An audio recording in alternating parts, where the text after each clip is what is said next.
Cole Mercer rode the ridge in silence, winter air biting his lungs, his horse Flint moving steady under him. Snow hung heavy on the prairie, muffling every sound. He had grown used to the quiet. 3 winters without his wife, 11 without a friend, solitude was all that remained. Then came the sound, a splash below the ridge. Not ice, not driftwood, something heavier. Cole dismounted, boots crunching the snow, and pushed through brush to the river's edge. There, tangled in roots and half submerged in black water, was a woman. Pale skin, hair shorn ragged, one arm limp in the current. She wasn't fighting anymore. The river was winning. Instinct took him before thought. He shed his gloves, plunged into the freezing water, and seized her wrist. Rope burns marked her skin, angry red against white. The current pulled hard, but Cole pulled harder. With lungs burning, he dragged her to shore, collapsing onto the snow beside her. He pressed fingers to her neck, a pulse, weak but real. She was young, no more than 25, blue lips, bruises across her arms, blouse torn, one boot missing. Someone had done more than hurt her. They had tried to erase her. Cole wrapped her in his coat, lifted her against his chest, and mounted Flint.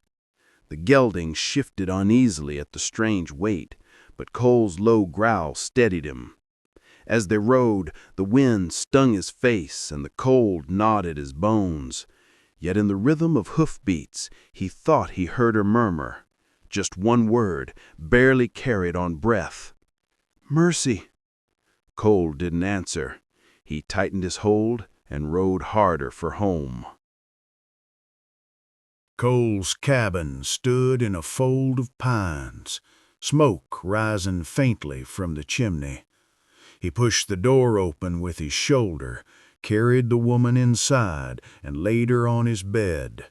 The cold clung to her like a second skin. He stoked the stove until the fire roared, then wrapped her in wool blankets, layering them thick. He boiled snow, poured hot water into bottles, and pressed them against her feet and ribs. Every few minutes he checked her pulse. She clung faintly to life, caught between here and gone. Through the long night he dozed in a chair beside her. Near dawn she shivered, the first good sign. By evening she drank a few sips of water from his spoon. Her eyes fluttered open, dark and unfocused, and for a moment he thought she might speak. Instead, she turned her face away. The next days were careful, quiet. He offered food, stew from Salt Park and beans. She ate little. When she tried to stand, her legs buckled, pride cutting sharper than the fall. He didn't move to help, only brought the chair closer. She got up again, slower, and made it there herself. Cole spoke sometimes, filling the silence with talk of the land, the weather, his horse. She never answered, but her eyes followed him, weighing every word. On the 3rd day he found her outside, clutching a broken compass, bare feet sinking into snow. She stared at the horizon like it might open and swallow her whole. "You've nowhere to go," he said, and hated the sound of it. It came too close to the words men use to keep cages closed. So he stepped aside. "But I won't stop you." She left without looking back. That night when the sky turned iron and the cold deepened, the door creaked open. She slipped in, wordless, and swept the floor clean of ash and mud. Later she sat by the fire until sleep took her. Cole covered her with a blanket, saying nothing. On the 5th night, while mending a torn hem, she spoke at last. Her voice was quiet, unused, but certain. "I'm Taylor." Cole nodded once. Cole. The names hung in the firelight like breath in winter, fragile but real. The days settled into a rhythm, quiet, watchful, careful. Cole chopping wood, hauled water, cooked simple meals. Tala moved like a shadow through the cabin, silent but present, watching him, as though waiting for proof he was what he claimed to be, no threat. She carried scars that spoke louder than words, faded lines around her wrists and ankles from ropes, dark bruises not yet healed, a rough mark at her temple. He never asked where they came from. He didn't need to. The story was written plain enough on her body. At night, she startled in her sleep, sometimes whispering words in a language he didn't understand. Cole would stir from his chair by the stove, murmur something low, "You're safe," or "It's just the wind." Words meant less to be understood than to fill the space. She never answered, but her breathing always steadied after. During the day, she tested her strength. She tried walking longer across the cabin floor, carrying wood in small bundles, sweeping the hearth. He let her, though each step seemed to cost her more than she showed. When she faltered, she clenched her jaw and forced herself upright again. Pride was her armor, and he respected it. Cole spoke more now, not of himself, but of the land. He told her where the elk sometimes moved, how the storms rolled down the ridge when the thaw would come.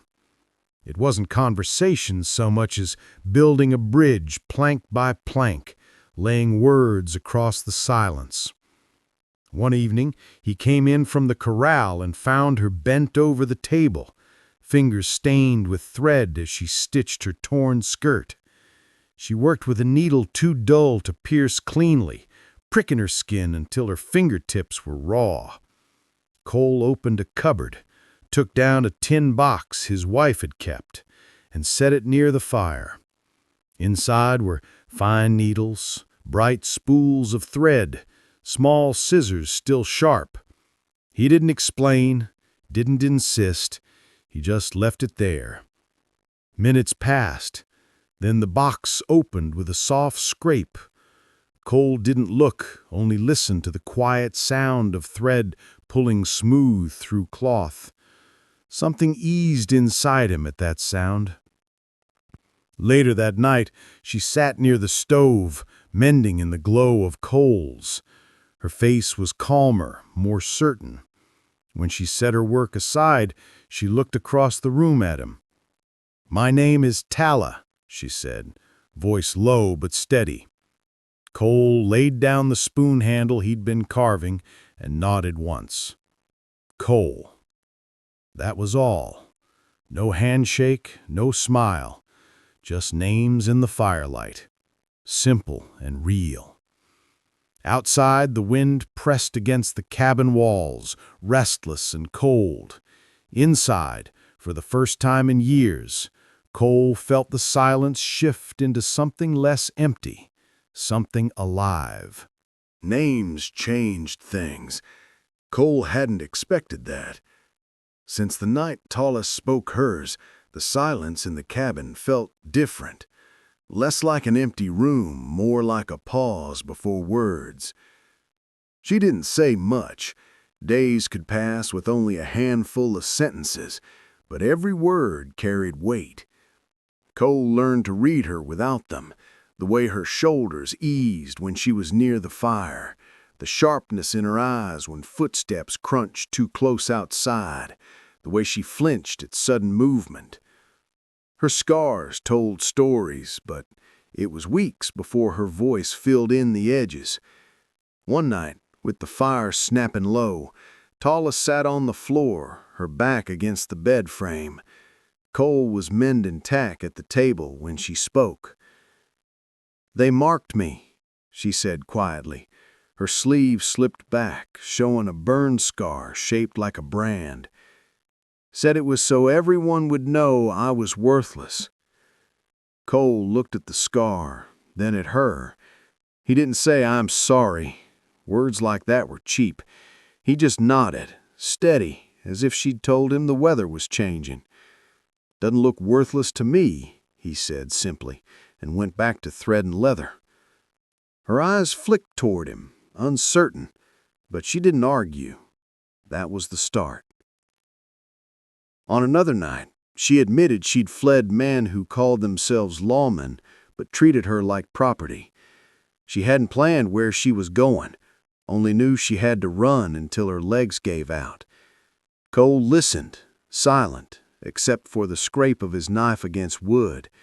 He didn't press her for more. When his turn came, he gave pieces of himself in trade. He told her about his wife, gone 3 winters now, about the child they never had, about the cavalry years that left him with more ghosts than medals.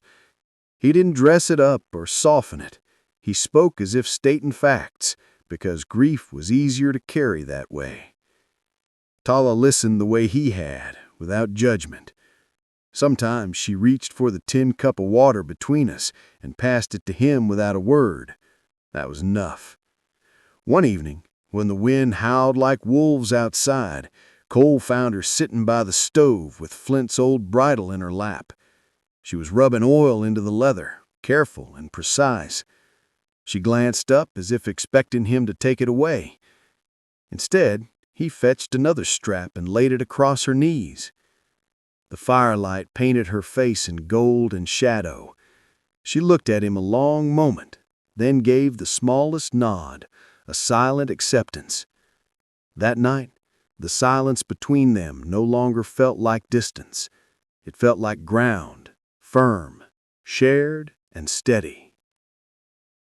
Winter pressed hard on the prairie. Snow drifting against the cabin walls, wind scraping like knives across the ridge.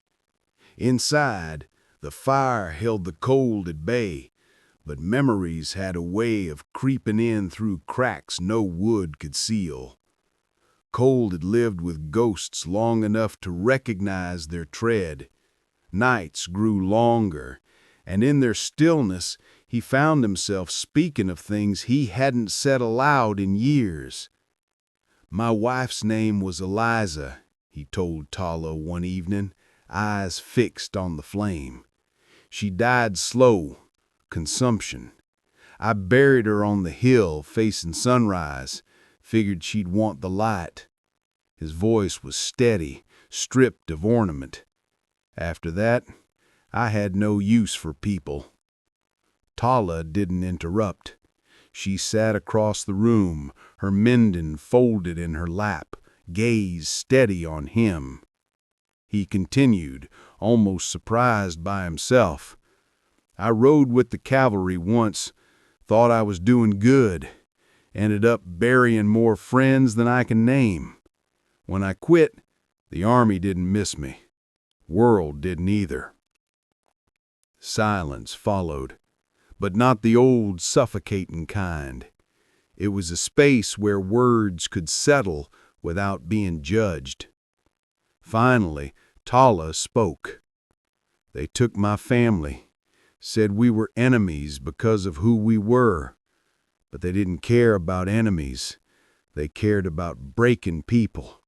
Her voice cracked, but she held it firm. "I ran because staying meant I would vanish too." Cole's jaw tightened.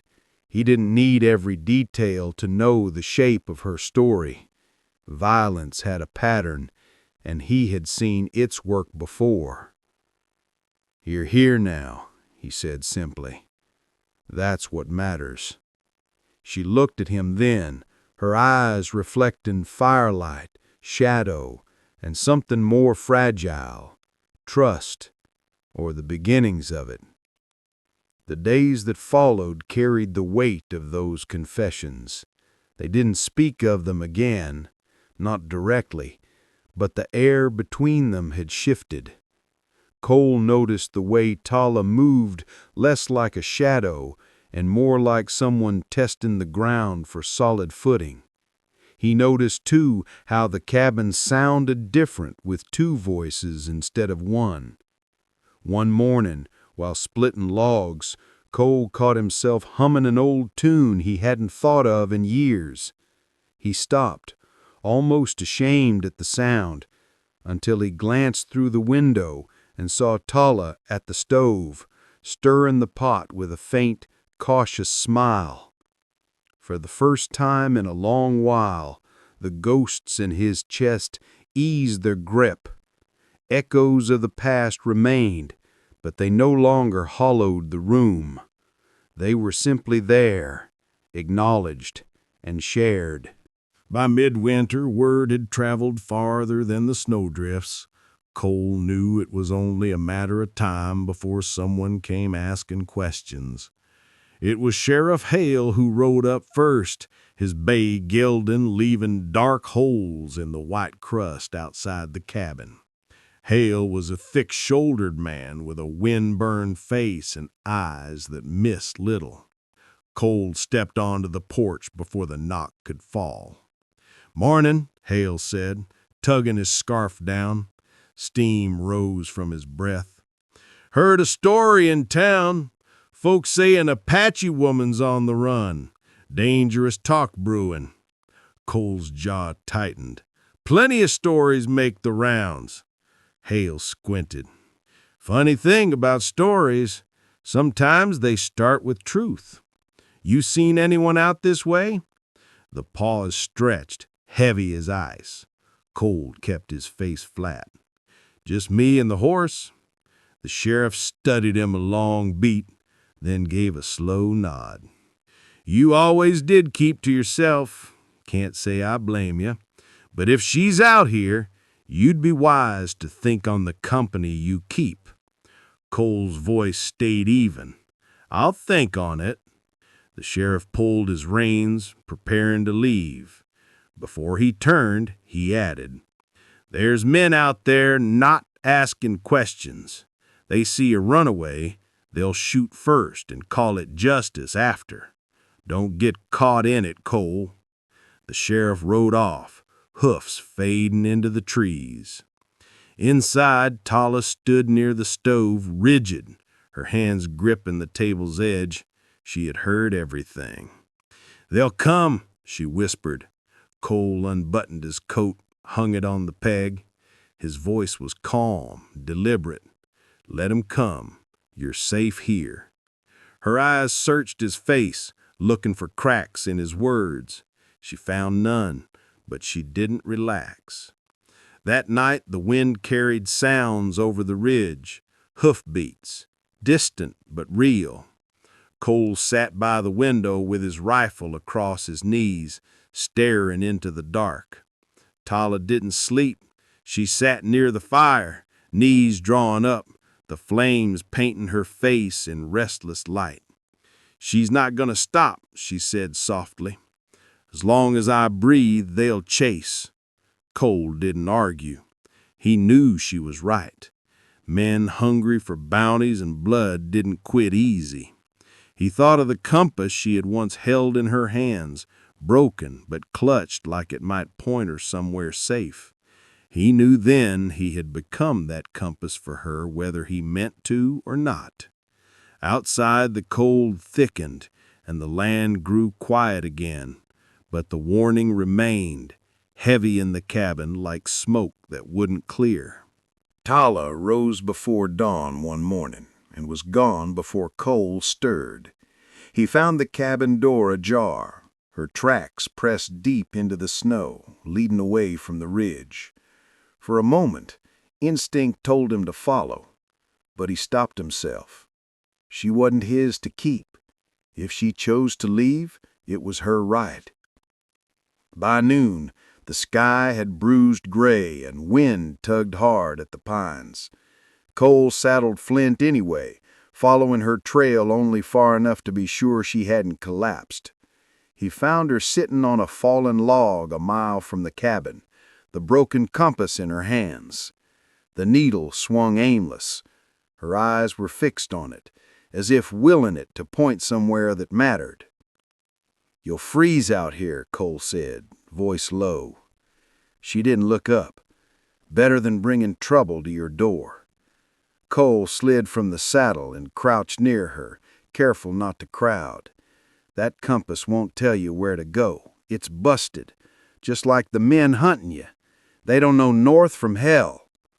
Her grip tightened around the compass. "Then I've got nothing." "You've got choice," Cole answered. "That's more than most." The wind howled through the trees, carrying the smell of snow to come. Tala stared at him, searching his face for anger, pity, or ownership. She found only the blunt truth in his eyes. He stood and stepped back toward Flint. "If you want to walk, I won't stop you. Door's open if you come back. That's all I got." For a long time she sat unmoving, the compass trembling in her hand.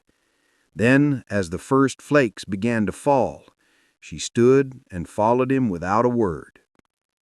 Back at the cabin, she went straight to the broom and swept the floor clean, just as she had before. Later, she set a stack of wood by the stove, each piece neat and even. Cole didn't mention it, didn't thank her. Gratitude might break the fragile thread between them. That night, when the storm blew heavy against the shutters, Tala sat by the fire, watching the flames. The compass lay on the table between them, broken, but no longer clutched like a lifeline. "You're not north," she said quietly, almost to herself, "but you're not nothing." Cole didn't reply. He reached for another log, fed the fire, and let the warmth fill the room where silence no longer felt empty. The storm passed, leaving the land raw and quiet. Snow lay deep, the sky clear as cut glass. That morning, Cole heard them before he saw them, hoofbeats carrying across the frozen ridge. Slow at first, then closer, heavier. Not the sheriff this time. He set his rifle on the table, steady hands checking the chamber. Tala froze by the fire, her eyes narrowing toward the sound. One rider crested the ridge, a dark figure against the glare of snow. His coat was long, his face shadowed under a wide-brimmed hat. A bounty hunter, Cole knew the type, men who smelled a whiskey, iron, and desperation. The rider dismounted and tied his horse near the rail, moving with the calm swagger of someone who believed the world owed him obedience. He stepped to the porch and rapped on the door with his knuckles. "Mercer," he drawled, "heard tell you got company." Cole opened the door just enough to stand in the frame. "You heard wrong." The man smiled, thin and mean. "Funny thing, I hear she's worth a month's wages to the right folks. Apache girl, scar on her temple. You wouldn't hide something like that, would you?" His hand brushed the butt of his revolver, casual but not idle.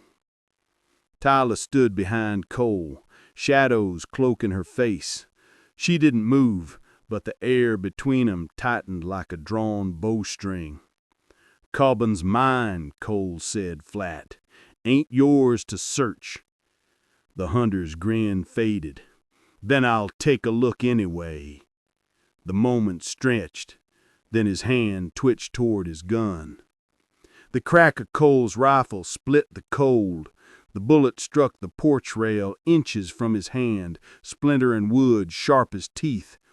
"Next one ain't a warning," Cole said. His voice was steady, low, the kind of voice men listened to. The hunter's jaw worked, fury flashing in his eyes, but before he could spit his answer, something else moved. Tala. She stepped forward, faster than Cole expected, the heavy iron poker from the hearth gripped in her hands. She swung, striking the man square across the temple. He staggered, dropped to one knee, revolver clattering into the snow. Cole was on him in an instant, rifle butt pressed hard into the back of his neck until he went still. Breath steamed in the air, hot and ragged. Tyler stayed frozen, poker still clutched, chest heaving. Cole bound the man's hands with rope, dragged him onto his horse, and sent him back toward town with a sharp slap to the reins. When the door closed again, Cole looked at Tyler. She was trembling, but her eyes were clear.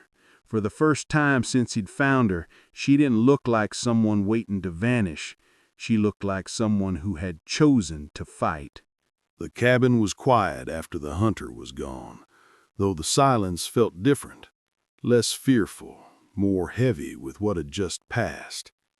Cole set his rifle back on its rack, his hands steady though his blood was still running hard. Taylor sat at the edge of the bed, the poker across her lap, staring at the black streak of ash on its iron head. Her shoulders shook, but not from cold. "You did what you had to," Cole said gently. Her eyes snapped to his, sharp and uncertain. "I struck him like an animal." "You struck him like someone who wanted to live," Cole corrected. "There's a difference." The words hung there, and slowly her grip eased. She set the poker down on the floor and pressed her palms together, breathing deep until her chest steadied. Cole stoked the fire, the sparks rising and fading into the chimney. For a long while they sat in the glow, saying nothing. Then Taylor spoke, her voice low. "All my life I've been told I was a burden, a curse, that my life didn't matter." She turned toward the flames, eyes glinting with something that wasn't quite tears. "Tonight, I felt, I don't know, like I wasn't just surviving, like I had a say in it." Cole leaned back in his chair, his gaze steady on her. "You do, always did. Folks just tried to make you forget it." The fire popped, throwing sparks onto the stone. Taylor's face softened, the tightness in her jaw giving way to something fragile but alive. She studied him for a long time, as if searching for the crack where his words might fall apart. She didn't find one. Later, when the cabin settled and the fire burned low, Taylor gathered the split wood Cole had stacked and carried it neatly to the hearth. She moved with quiet purpose, no longer a shadow, but someone taking up space. As she worked, Cole found himself watching her differently, not as a stranger or burden, but as someone who carried strength in ways even she hadn't realized. When she finished, she sat back by the fire. "Thank you," she said softly. "For what?" "For not turning me away, for letting me fight beside you." Cole looked into the fire a long moment before answering. "I don't owe you thanks. We're both just trying to keep the cold out." But in his chest, something stirred, something that felt close to hope, though he didn't dare name it. The night pressed on, the fire burned steady, and in the quiet, something unspoken settled between them. Not a promise of forever, but a promise of tomorrow. Morning came clear and sharp, the kind of cold that made the snow shine like glass. Cole stepped onto the porch, breath clouding the air, and looked out across the ridge. The world stretched endless and white, as if nothing had changed. But everything had. Behind him, the cabin was no longer silent. He could hear the faint clatter of Tala moving about, the scrape of wood being stacked, the kettle shifting on the stove. Small sounds, ordinary sounds, but they carried weight. They said the place was no longer his alone. He thought back to the river where he had pulled her from the current, limp and nearly gone. He remembered her voice breaking the silence for the first time, offering a name, then a piece of her story. He remembered the firelight, the fear, the fight, and the strike of iron against a hunter's skull. She had been running when he found her. Now, for the first time, she seemed to be standing.